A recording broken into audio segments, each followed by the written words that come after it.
Hello and welcome to my presentation, Audit Your Theme. I'm really excited to be here at Design for Drupal.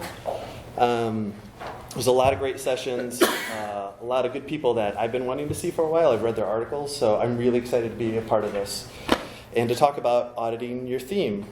The slides are available at the Design for Drupal session page, so you can go ahead and go out there now and download them. My name's Andrew Olson, and I work for a company called Bounteous. We have a strong team of Drupal front-end and back-end developers. We do great Drupal work, and we do a lot more than Drupal. If you're interested, we're currently hiring for an architect and a back-end developer, and we have multiple locations across the US. So if you're interested, I'd love to talk more about Bounteous. They're great. They send me places like this and talk about the things that I love. So I'm a front-end developer from the Chicago suburbs. I've been working with Drupal since 2008, and a fun fact about me is I'm a musician, and I played in a band at Lollapalooza who actually got their start just down the street here in Cambridge. So there was a band called Band Camaro, and it was a really fun time. So on the agenda today, first we're going to discuss how to analyze your theme. Then I'll demonstrate some helpful tools for that analysis. We'll discuss an approach to measure over time, and finally I'll provide some Refactor pro tips. So why did you decide to attend this session? Perhaps you fall into one of the following buckets. On the screen you'll see, a little hard to see with the lighting here, but what you'll see is a bucket full of delicious cherries, and that's probably the start of your theme. And then over time you add another bucket, and you just keep adding on to your theme. So on the screen, there's 4 buckets of these delicious cherries, and finally you just throw them all into a wheelbarrow because it's just the theme has grown so much over time. So maybe that's why you're here, is to learn how to get your arms around your theme.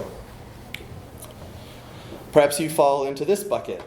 On the screen you see a bucket filled with ice and some tasty beverages. You just launched, you're celebrating your successes, and it would be a great time to look back at what you've done and refactor, because perhaps you had to consume a few of these along the way to get to launch and make some compromises. So now would be a great time, while it's still fresh, to audit and take another look at what's going on. Perhaps you fall into this bucket.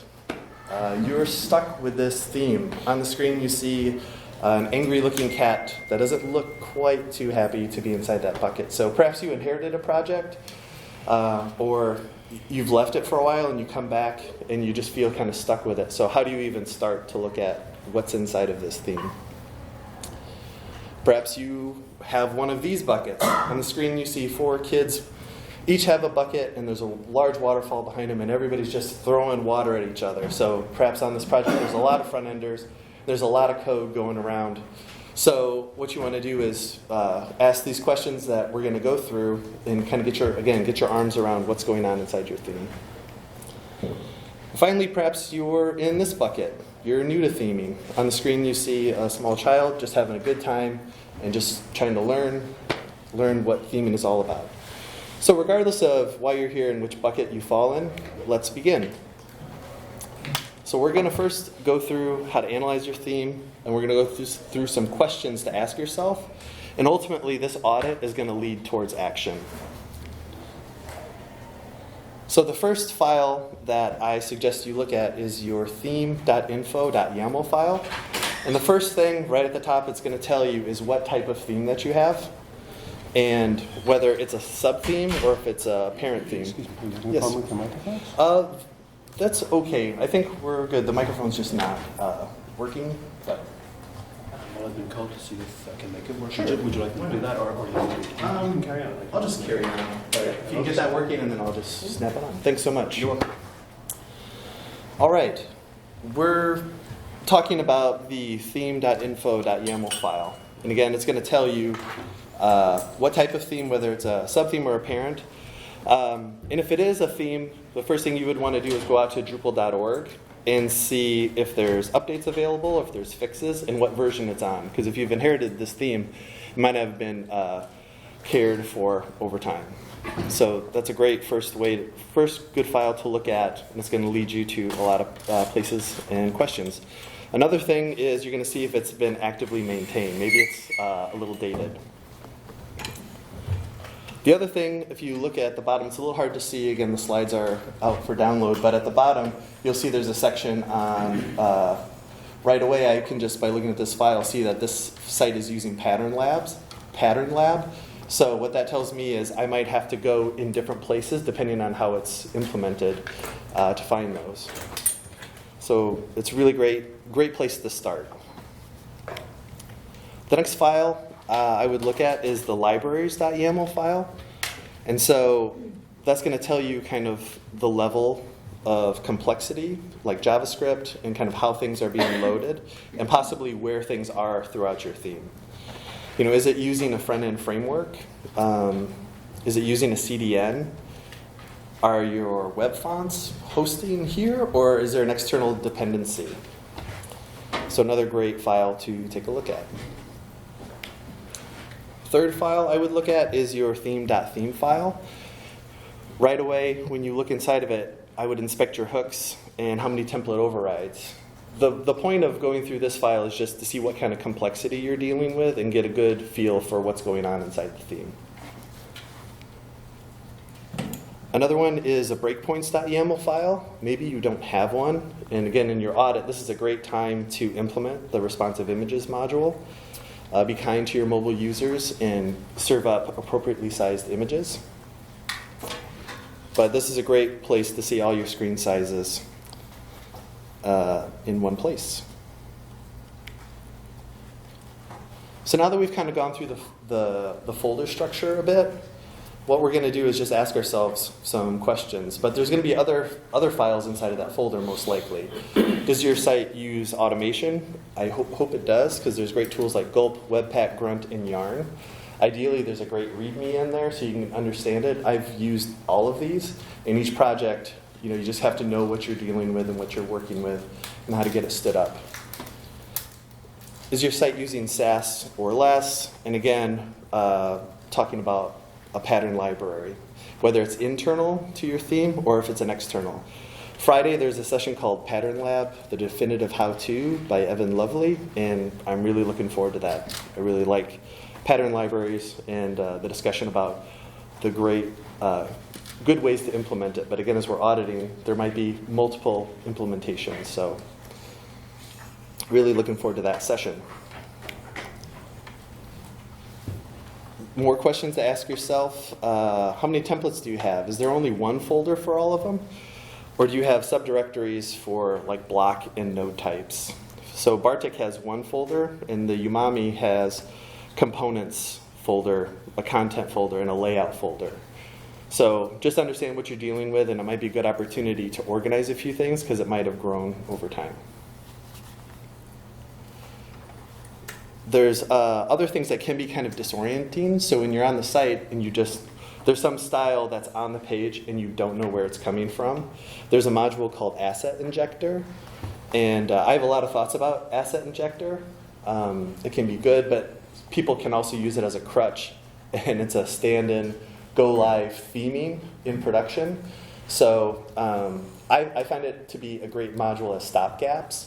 And so for every rule we write for the asset injector, we instantly create a card to fix it and add it to our theme, because temporary fixes in production are sometimes necessary, but they have to be a part of your theme and move it forward.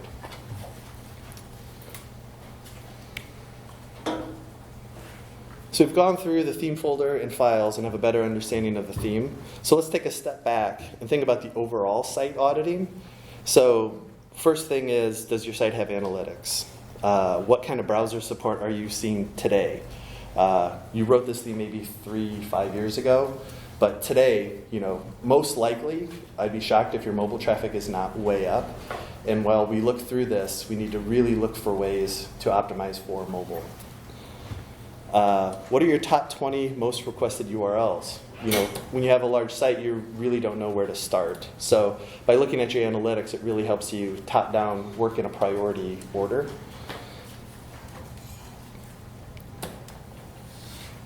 Another thing, again, at Bounteous, we have different teams, and I might roll into a team. So is the original developer available for questions? And what I like to do is I'll first review the site, but then what I like to do is kind of interview them and ask them to navigate the site and give them a few specific tasks. And they're going to tell you wonderful things and scary things about how the site got to the place it did. So it's a great opportunity if you have that chance to interview the person that created it or was on the team as you're rolling into it. It's really hard to do, but listen, don't lead them to what you think is going on. But then after you go through that, definitely review your impression and your notes with them. And that's a great step to understand what's going on inside the theme. So all these questions, reviewing all these files, are great, but ultimately this has to lead towards action. And what I'm going to do is we're going to look at some tools to help give you even more insight and to help you write more efficient themes. So we're going to look at two tools. First that we're going to look at is Parker. Do you I'll go with that one. Okay. Pause on the bottom. If it fails, then I'm just going to get your replacement. Notice. In fact, I'm going to run it. All right, great. Okay. Thanks. Hello. Is this working? Can y'all hear? Okay. I'm going to have to get a replacement unit. It looks like the power is not. I'm sorry about that. That's Will you okay. take a break? I'm not going to take a break. We're on a schedule, but I really appreciate it. Okay. Sorry. Thanks. Okay. A little bit of audio, but we'll loud enough, and we'll get it for the rest of the day. So, what we're going to go through are these two tools. First, we're going to talk about Parker, and then next, we're going to talk about a really exciting project. It's a newer project called Project Wallace. So, Parker is a style sheet analysis tool, and it runs metrics on your style sheets and reports on their complexity. So, on the slides, you can go there to GitHub and clone the repository. It's as easy as doing an npm install. And you can measure local files or remote files. And it just outputs JSON. So let's take a closer look at the JSON that it outputs. And we're going to look at, so the CSS file that I run this on is a D8 project. That's a sub-theme of the Zurb Foundation theme. And the sub-theme is using most of Zurb Foundation front-end framework. So it's kind of a larger theme. So this is, on the screen you see excerpts of the JSON. And so what I've done here is, for this theme, we've compiled everything into one style sheet. And it gives me the size of the style sheet right there, 192K. It tells me all the rules, it tells me all the selectors, and it tells me all the declarations. Looking around, do you guys remember what rules, selectors, and declarations are and what these numbers mean? I didn't either. So let's stop and have a quick CSS rule refresher. Everything you see in green up on the screen here is a CSS rule. H1 is your selector. The color is the property, and the hex color is the value. And together they make a declaration. So let's take this little cheat sheet, put it up in the top right corner, and let's look at these numbers again. So there's 1,500 rules, selectors, and declarations. Okay, great. But there's another thing on here that's called identifiers, and I'm not quite sure what that is. So on Parker, there's some great documentation. What they talk about is identifiers are not traditional IDs. Identifiers are the measure of the parts per selector. What you see on the right-hand side of the screen is an example of what is an identifier. So the top one, there's just one identifier, just a single class. At the bottom, there's 5 identifiers.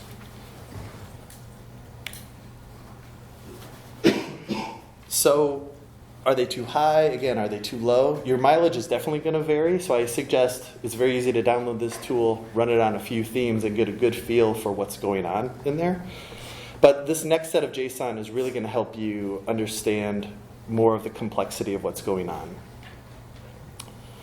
So there's this thing called selectors per rule, and you want that number to be as close to 1 as possible. If you have a lot of selectors per rule, it means that we're applying the exact same styles to a number of different selectors. If that's the case, then we could probably write a single catch-all class that's going to handle it. And it's going to help us, if we write a class-based system, we can abstract it out And let's take a look at an example of what I'm talking about. So again, the idea is to keep a selector per rule down to 1. So on the left, you'll see a long list of selectors for some form styling declarations. And this is a perfect opportunity to write a single CSS class and reduce the number of selectors in our CSS. So before, lots of selectors. Afterward, we're able to just write one class, and then we just apply that to the form elements. It's making it, we're able to share that across all these different selectors. So that's the goal, is to reduce it down to 1. Next, your identifiers per selector should be between 1 and 2. Anything higher than 2 means that we're being too specific with that CSS, and therefore limiting our ability to reuse styles across our entire theme. And the next rule is specificity per selector. So I'm going to give a quick refresher on what specificity is, so we can understand that number a little bit more and how this number is going to really help you understand what's going on in your theme. So generally, you can read specificity values as if they were just a number. The higher the number, the more specific the rule, and more likely it will win to display that style. So 1,000 clearly wins over 100. So as you see on the screen here, on the left is inline styles, and is most specific, and we move from left to right. An ID is next, classes, and then finally elements. And let's look at a few examples. So on the screen you see a specificity of an inline style, which would just be straight up 1,000. And next you can just kind of see how the values relate up above. There's a great CSS article, CSS tricks article at the end if you, as you're running these reports and need another refresher on specificity. That's a really helpful article. Lastly, about specificity, universal selector has no value at all, and an important is an automatic win. So important is going to override inline styles inside the markup, and the only way an important value can be overridden is with another one that's further down in the cascade. So let's go back to these values. So that specificity per selector, you want that to be as close to 10 as possible. Remember, we're looking towards writing our themes to be a CSS class base, and we're going to reuse those across. So you want to drive that number towards 10 as much as possible. But if your value is over 20, you'll just want to look at your CSS and see if there's ways that you can maybe remove some IDs and where you're being really specific for a certain part. In some of the projects I've had, there's times when you do want an ID and you don't want the styles to bleed out of that. A great example is like an unordered UL-LI list that's in the top navigation. You don't want it to be a bulleted list, right? So you just probably want to really be very specific with that by writing an ID on that UL-LI list. So it's not always going to be a 10, but you really want to look, and there's definitely going to be times where you can be less specific and more generic and write the class-based theme. Total ID selectors, again, should be 0, but that's not always going to be the case. Because again, IDs are, the reason I gave that ID as an example on navigation is you're not going to have navigation multiple times on your page. So an ID can only be used once per page, so that's a great time to use an ID. So while you want it to be 0, that's not always the case. Again, mileage may vary, and it just depends on what's going on in your theme. More things that Parker tells you is it gathers all the importance. And in this case, there's 113. That makes me scratch my head as to what's going on, because I don't really like importance. And it also counts up the media queries and just puts them all in a list for you, so you don't have to hunt and peck around for them. It just gathers them all here. So it's a great tool to quickly run and get all this information. The other thing it does is it spits out all the unique colors. So it just gives you a list of all the hex values. which is great because now you can find those 5 different shades of red your brand people keep giving you and dial them in and write one variable for that and get rid of those. So it's a great tool to gather all these unique colors. The one thing I will say about colors too is it's gathering every single color. So if you're using an external, in this case, Zerb Foundation, it has a pretty unopinionated theme from the start, but it still needs colors to kind of show you what the components you're using in there. So the colors are pretty high if you're using a framework. So just know that. So Parker, it has some great pros. It's an easy way to quickly measure the file size of your CSS. And it gives you metrics for that class-based theming that we're really driving towards. Find all those color values in media queries and makes you do a little bit of research as to why you're using important a whole lot. Cons is it really wasn't it hasn't been updated since July of 2016. So this leads me to the next tool, which is Project Wallace. This tool is also a style sheet analysis tool, but it takes the concept of tracking the metrics over time. And it was inspired by a lot of these tools of Parker. So you have 2 options with Project Wallace. Is you can go online and sign up for a free account. And what it does is it takes all that JSON it spits out, and this gentleman that runs this project makes a great graphical interface and a site, and he collects this for you in a dashboard. He has a Twitter handle, and he actively maintains this site. So let's go a little deeper into, and on the right, I have a screenshot of the dashboard of Project Wallace for the company that I work for called Bounteous. When you create that, you have 3 options for online to analyze your CSS. The first is just to directly copy and paste raw CSS and run it. And it will spit out those values, and you can start doing some investigation. The second, which is really exciting, I haven't had a chance to implement this, but you can use it as a webhook and send the CSS via your continuous integration process. And on the screen, you see information about how to add this to your continuous integration. Third, which is they say is not recommended, is you can just quickly just take the URL of your site, and what it does is it uses extract CSS.now, and it takes all the CSS that's just in the page and gathers it and runs a report on it. Again, it's not recommended because you want to get a good full. You want to be kind of in control of what that CSS is if there's other things that are happening in the page. So I recommend the webhook and putting it into your continuous integration. And it does the same kind of things, is it outputs JSON.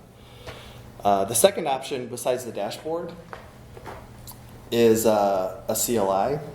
And so I have a link here to the GitHub. You download it. And again, you can measure local and external style sheets. And so you just need to have Node.js install. You install it and just put it in, Wallace the URL, or point it to your local CSS theme file, and it outputs JSON. So what I'm going to do is I'm going to switch over to the screen to just show you what I've run for the Bounteous website. We'll click around, and there's 3 things I want to point out for the dashboard that you can see, because I ran this against our website in CSS, is I want to show you how, when we looked at Parker, it just spits out the colors and the media queries. Project Wallace does a really cool thing with the colors and the media queries, and I'm excited to show you. So on the screen, it's pretty cool.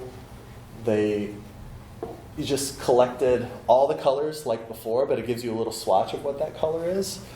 And the colors are sorted by hue and size according to their count in the CSS source.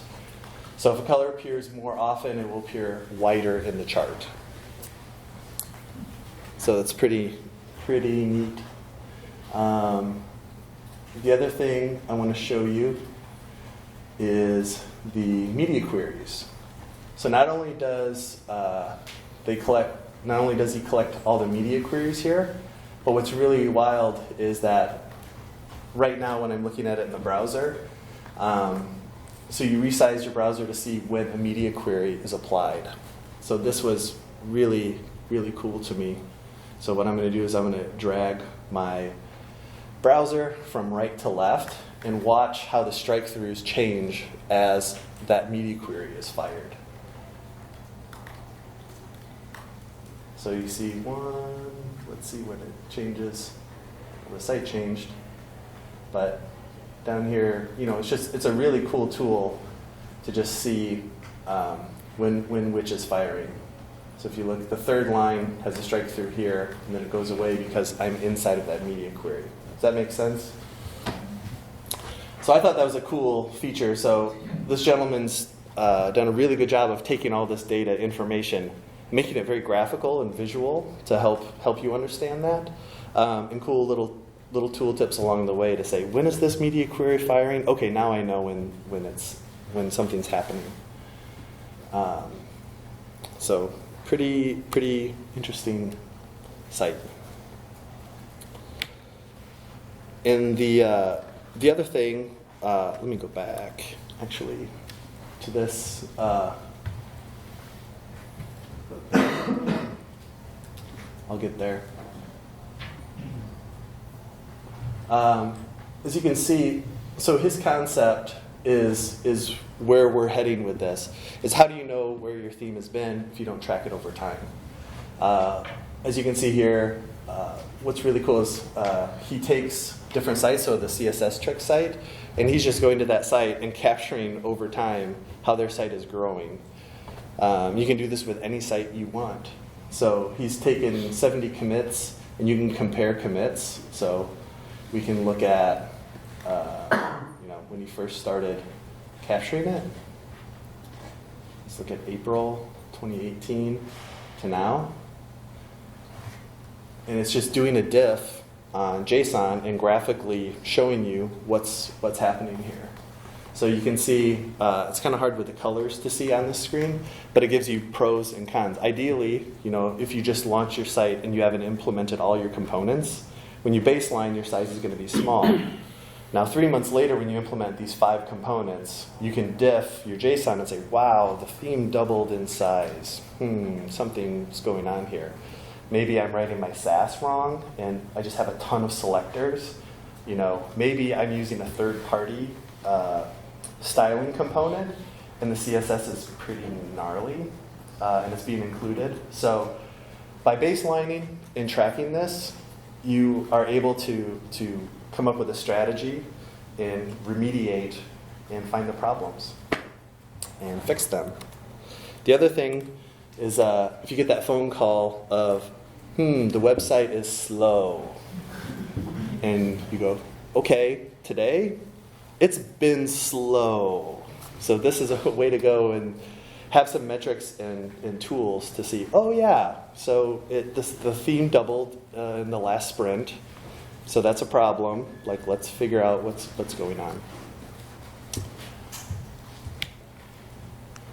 So as you can tell, pretty excited about Project Wallace and what it brings and how it brings the graphical elements to these numbers. So improved output and interface. It's really using those Parker and these CSS. There's other CSS analysis tools, but I feel like he's really got it and pulling it all together to track it over time and actively maintain. Cons, the documentation. I've been meaning to reach out to find out more about documentation. I'm big into documentation. When I learn something, I like to share it. So I think he needs a little bit of help with some of the documentation because some of these numbers can be disorienting. As I said, we went through those. Specificity, you're just like, what does this number even mean? So I think there's a chance for some good documentation updates. And it's free for just one project, but I do think the pricing is, I say cons just because it's a paid tool, but the pricing is really, to me, really reasonable because of the tools and how helpful it is. So again, great tool. He's doing measuring over time because we want to establish these metrics to measure over time. So we're here for Drupal, designed for Drupal, right? What I would propose is to create a metrics directory inside of your theme and immediately baseline your theme and output that JSON and just put it in there. You don't have to distribute that, but it's a place inside your project to start baselining a lot of these values and move forward. So then, as I said, you would output the JSON in there, and then sprint by sprint, it allows you to just easily run this, again, through your continuous integration. Just throw it in that sprint, throw it in that folder, and then sprint by sprint, you can always diff and go back and see what happened. But there's other things that you can do inside of this metrics folder. Why not run Google Lighthouse, and that outputs JSON, and throw that in there? Why not run, if you have another favorite tool to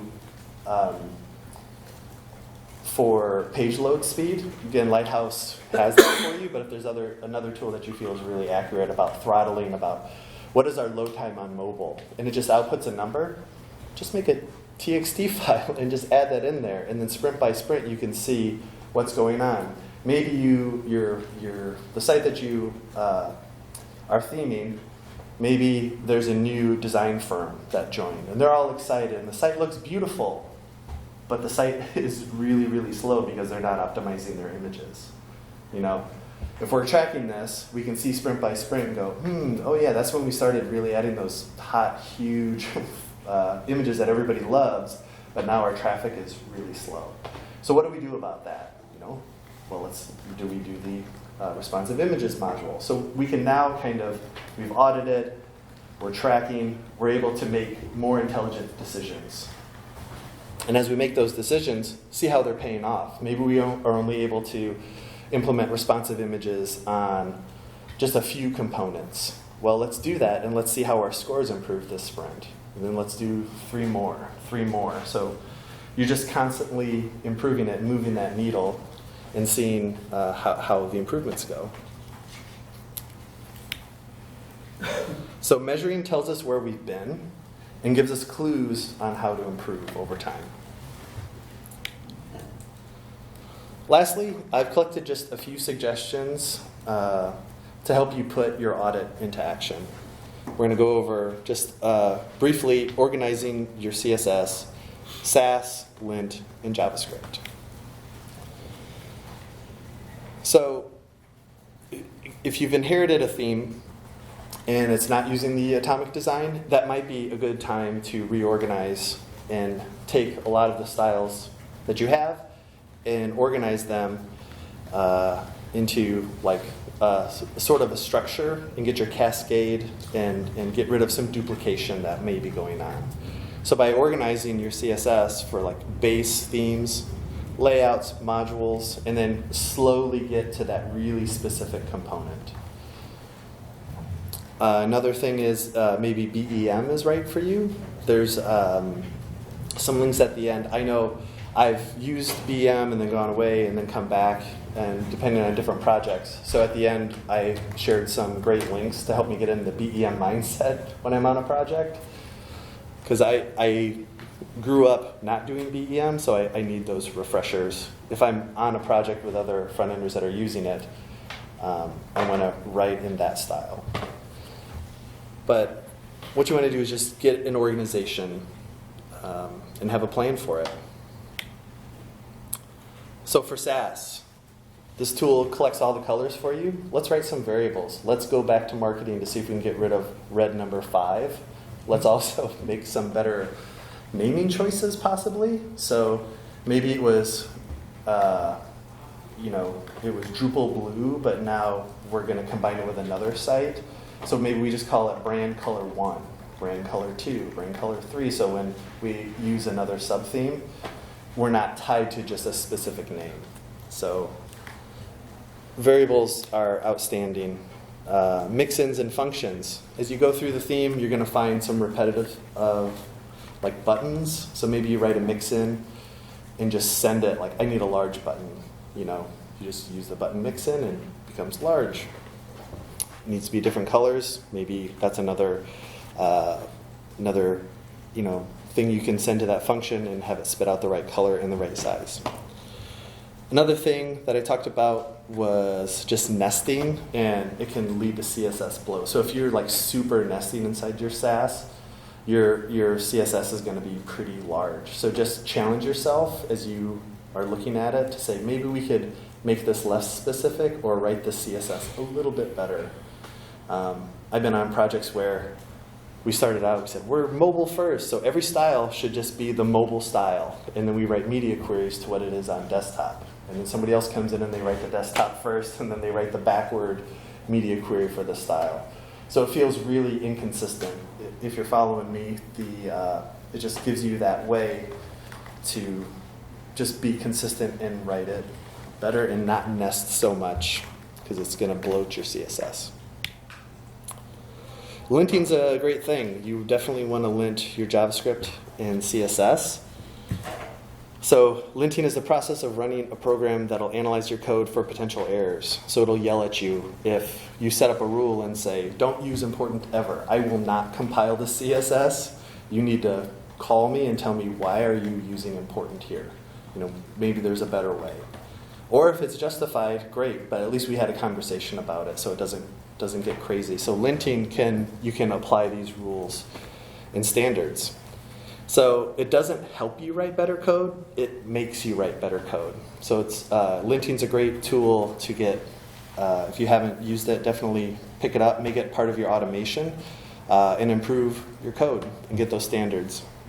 So it'll definitely catch mistakes, it'll save your bacon, and help you out. JavaScript. You definitely want to include JavaScript as libraries and only load it as you need it per Drupal 8.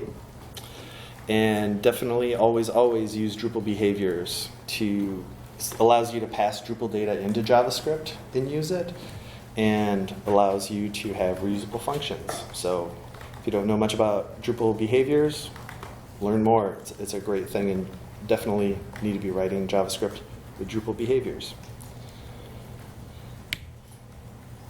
So with those pro tips, I hope you've learned a lot about some of these tools. Start baselining your CSS, and let's write great class-based themes that are really optimized. Thanks for your time today.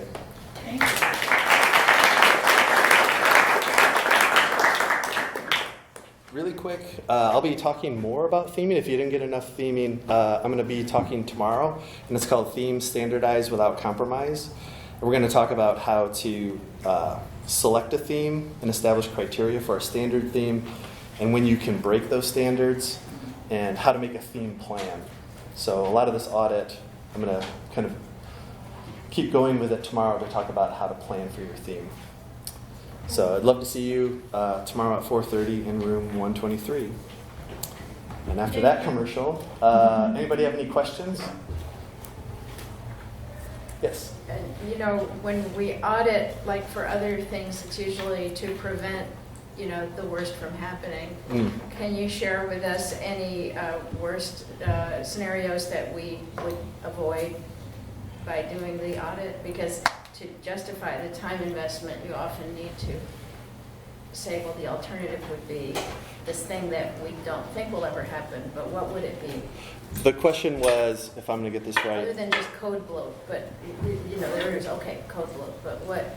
Yeah, the question is, audit typically is to prevent bad things from happening, and what's something that implementing this audit has helped out with.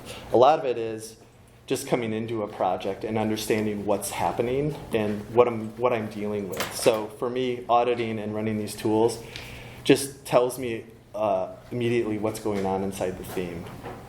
right away I can see how many importance I have and how many conversations I need to have about that. So yes, it does catch bloat because of the size of it, but another thing is that those colors. Maybe somebody's on your team and they implemented a new component with the new blue, but it's breaking your style guide, and they just didn't know that. They just got a comp and they eyedroppered it, and they didn't know that there was a brand blue, and they just went to the bottom of the variables and came up with something like that. So those are other ways to just use this tool. And to audit.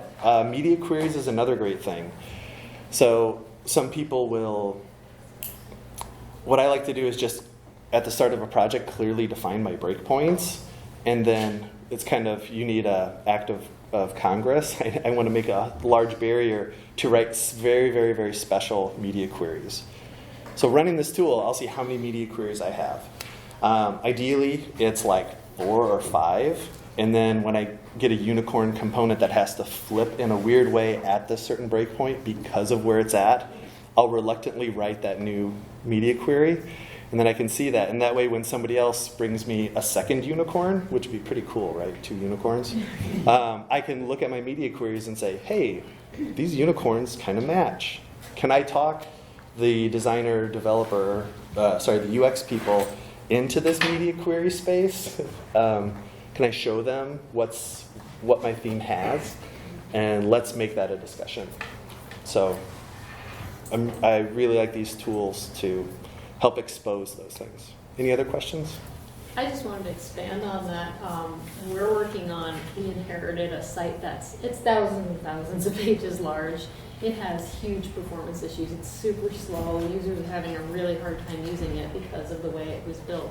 So I'm really excited to come back and bring this into this site and do some auditing on it. We've already been doing more manual auditing, but that's one case where you can prevent it from becoming this huge site that nobody can use because it takes forever to load. Great. Really this is quick. a problem because this is actually a big government site we're working on. Just for the recording, the comment is you inherited a site that was really slow and really huge. What I'd say, just to recap, is it helps get your arm around it, and then as you're improving it sprint by sprint, you're going to actually see the results. So it doesn't, sometimes CSS improvement are just a line change. There's no marketing benefit to it. There's performance benefits, and so these numbers are going to justify the work that you do to say, hey, we just gained a second back on the homepage. Marketing will be excited about that, but they're not going to see the results of that. It's not a new shiny component. So it's a pretty responsible way to move towards a better optimized theme. Yes? So towards the end in your refactoring tips, you suggested using SAS, variables, mixin, nesting inspectors. How does that show up in the metrics, whether you're using SAS effectively or not? That's a great question. The question is, how do SAS mixins and functions show up in the results? I think Project Wallace, I don't have a direct answer. I'm more used to running Parker, and so in that case, it wouldn't show up in that way. Definitely the SAS, because these tools are analyzing the compiled version of it. So what you're talking about is how to optimize your SAS part of it. And so I don't know if it is an easy way to one-to-one get a or maybe correlation put of it that. the other way around. If you see there's a problem that you have too much specificity in your CSS rules, is that something you can address with one of these SAS? Yes, tips? definitely. If you have 5 different buttons defined in all the different declarations for what a button is, and you're just repeating it over and over, you can write one mix-in and then just change size and color. And so instead of having that rule 5 different times, you write it class-based and then just with small variants of color and size. So you don't have 5 CSS buttons anymore. You still have 5 different buttons, but they're not overwritten every time. You know what I mean? You're not reinventing the wheel every time. You following? Yeah. All right, great. Any other questions? Otherwise, thanks. I'd be happy to talk more about this, and thanks. Project Wallace open source? That is a great question. I don't know if Project Wallace is open source or not, but he's really active on Twitter. He does polls. He's really trying to affect change and improve the tool, and it's already impressive. So, thanks.